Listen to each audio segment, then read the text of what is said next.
I never did think you so unfurnished a man to become a foil for his shining silver. That's right, folks. Today we are bringing you another amazing silver coin from Niue's Icons of Inspiration series here on the Culture of Currency.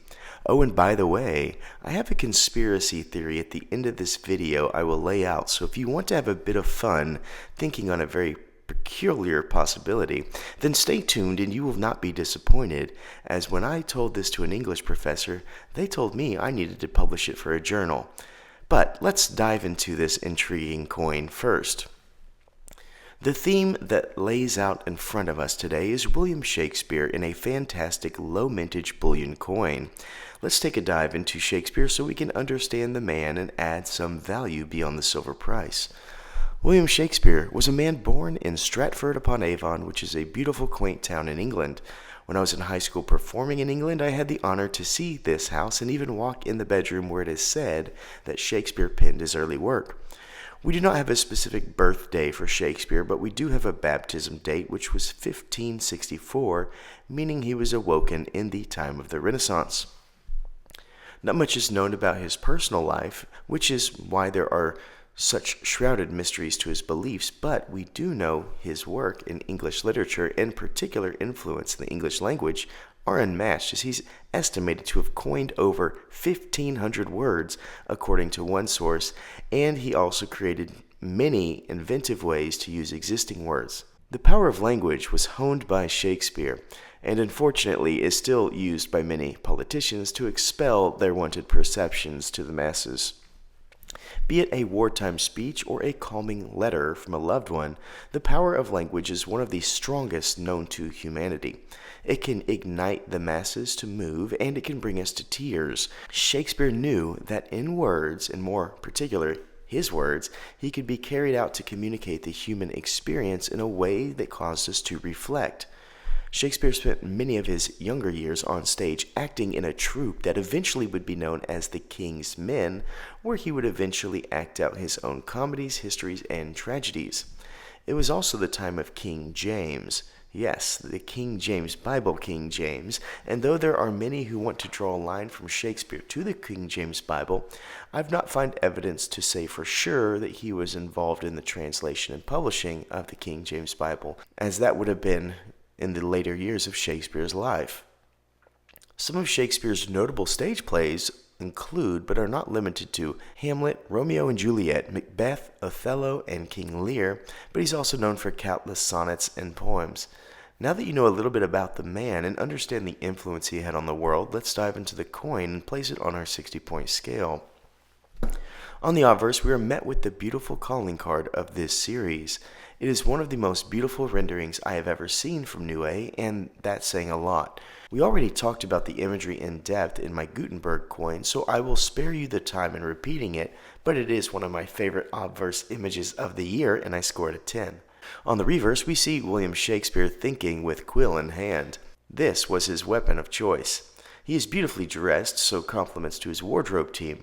We also see the Globe Theatre rendered on a scene, which is an amazing place if you've not been there in person. They have a recreation there in London. I got to stand on the stage in 2005 and still get chills when I think upon the gravity of such a place. We also see a depiction of the earth, which ties into the quote found towards the rim, "All the world's a stage and all the men and women merely players." This is beautiful imagery.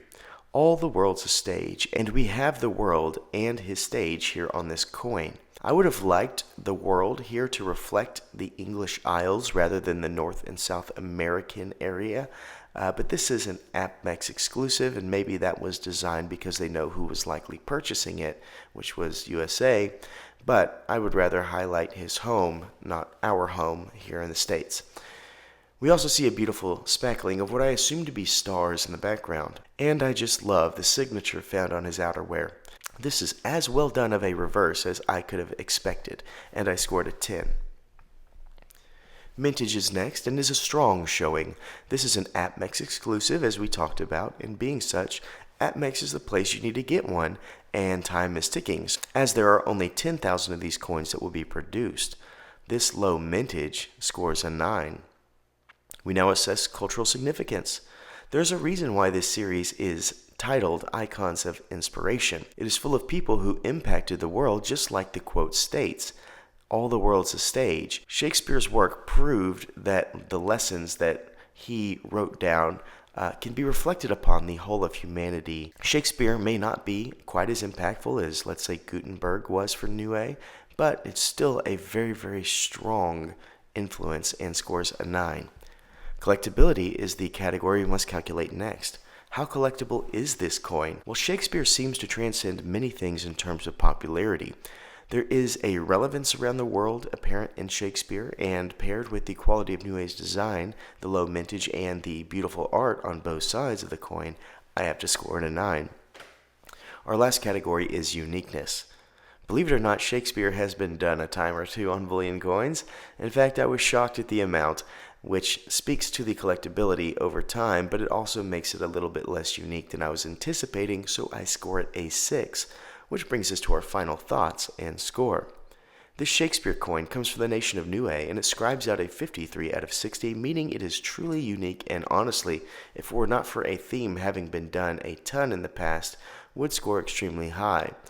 I think it is in consideration for the coin of the year, but honestly I think the Gutenberg coin we reviewed earlier does get a slight edge overall. It is fantastic and right for just about every collection. It gets 2 thumbs up from me, and now means we can get to a pretty cool conspiracy that I've thought about for years now. This all started when I was performing in Italy. We had a chance to visit the town of Verona. Of course, this is the setting of Romeo and Juliet. As I waited for a craftsman to make a gift for my grandmother, I stared at the famous balcony. I knew a little bit about Shakespeare at this time and wondered why this balcony was chosen as the site for his tale. The architecture seemed off for the period, and I had questions about if Shakespeare made intentional errors, so I began my diving. Here we go. The story of Romeo and Juliet starts with the phrase, 2 households, both alike in dignity in fair Verona, where we lay our scene from ancient grudge break to new mutiny, where civil blood makes civil hands unclean. Was Verona chosen for a reason? Well, as a student of Latin in my early years, I knew that Verona was the root word for truth, like the word verify. So if we were to substitute the word Verona for truth, we get a different feel, and what I'm going to lay out is more or less a religious testament, much more than a love story. Let's look at some character names. We have Romeo, the root phonetic being Rome, his last name Montague, meaning the word mound or mountain. Rome is known for 7 hills. We have Juliet, the primary phonetic being Jew, and the last name being Capulet, which is cap derived from capo or head, and let could be a covering or small covering, which rabbinic Jews have been wearing head coverings such as yarmulkes since 500 CE. So now we have 2 households, one of Rome and one of Judaism, forming an ancient grudge where civil blood makes civil hands unclean. One could infer that the death of Christ put blood on the hands of both Rome and ancient Israel in what then would have been a civil matter, obviously cast upon the court where Pontius Pilate ruled. But let's dive deeper. We have a death that is kind of the catalyst for the story. Mercutio was stabbed by Tybalt. The root phonetic for Mercutio is Merc, which could be a representation of the messenger of the old gods of Rome, Mercury. Mercutio is slain, causing the unrest that led to the spilling over of skirmishes, which plagued both houses, leading to the demise of both Romeo and or Rome, and Juliet and or the Jewish people. We should also note, in Shakespeare's time, the Jewish people had been banished from England for some time, yet there was no direct connection to Shakespeare being an anti-Semite.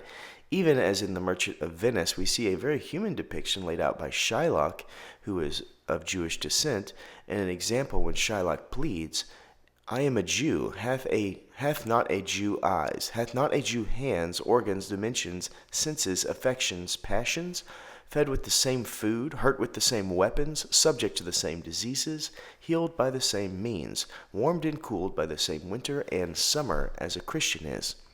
So here we have one of the biggest quote-unquote love stories that might actually be more about the evils of religious perversions leading to the eventual falling of all religion. Another echo we see in some characters from Hamlet. Our German-speaking viewers will verify this. There are 2 characters, Rosencrantz and Guildenstern. These two characters, in their unenlightened state, meet an unfortunate demise. Rosencrantz is a loose representation for the rose, as far as I understand, and the sign for the Holy Roman Church and or Catholic Church, or even Christ at times, is a rose.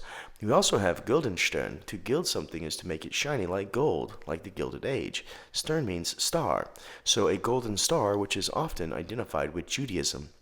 So now once again we have two characters who met in a similar fate as Romeo and Juliet, Rosencrantz and Guildenstern. They failed to make a choice and are thus considered traitors. They are tasked with carrying an important note to assassinate two characters, and before sealing the note, Claudius writes the name Rosencrantz and Guildenstern, so they end up delivering their own death notice, killing them both by the King of England. Seems that multiple times Shakespeare hints at the evils done when religion is used for human desires or our own vanity, and is a life lesson I find to be much more important than a love story. Tell me if you think I'm onto something, or if I should take off my aluminum hat and move on with life. Thank you so much for watching and entertaining with me. Please remember to stay classy and current with the culture of currency.